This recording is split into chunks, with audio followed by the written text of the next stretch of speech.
Animation can be used to great effect to tell a story. In this particular video, I'm going to show you how the motion of filtering data can help the audience understand where the data is coming from and how much of the whole it contributes to.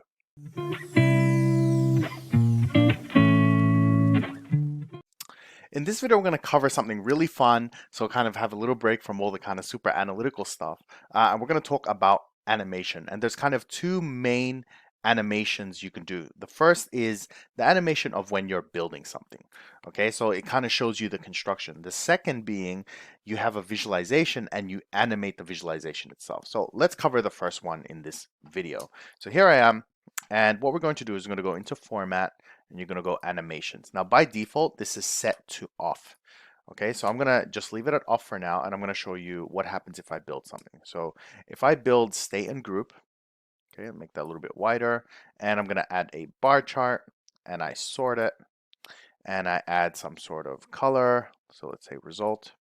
Okay, everything just kind of happens instantly. Okay, let's do that same exercise, but with the animations turned on. So format, animations, let's go on. And I'm going to set the animation to be relatively slow. So 1 second. We'll leave this at simultaneous. I'll show you what that does later. And let's build the exact same thing. So I'm going to bring in, actually, I'll bring in the delivery fee first. Okay, so we have a bar chart. Let's bring in the state and group. Okay, so that's still instant. Now you can see some animation. If I sort it, you can see things reorganizing.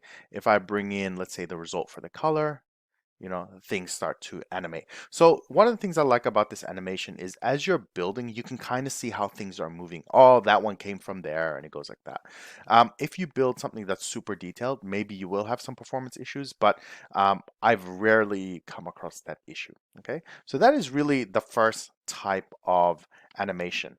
The next one we're going to cover is the sequential animation, right? Which is still kind of part of the first one.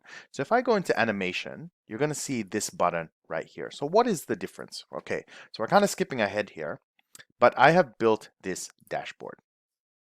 Very simple, doesn't really mean anything.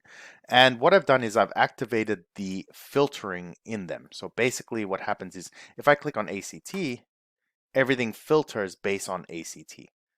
Okay, so if I say, just give me these ones, these will filter based on my selection. So this kind of behavior is kind of how we deep dive data by having multiple facets of the information. And as you're clicking, it digs deeper into your data. Now, currently, I've got this animation set to simultaneous, which means when I click something, these will both filter themselves at the same time. Okay, so let me show you it again. Okay, so you can see this one kind of changes a little bit. That one changes as well automatically. If I do sequential, it animates one at a time. So if I go New South Wales, right? So it's kind of a bit imperceptible. So let's increase the time. So 2 seconds, right? And what you'll notice is this one actually goes first. So if I go New South Wales, this changes and then this one changes. That's all sequential means. Okay, so it's something a little fun. We'll get to dashboards and building actions and all that much later, but this is just a demonstration of what that one actually does. Okay, so I hope you guys enjoyed this video, and I'll see you at the next one.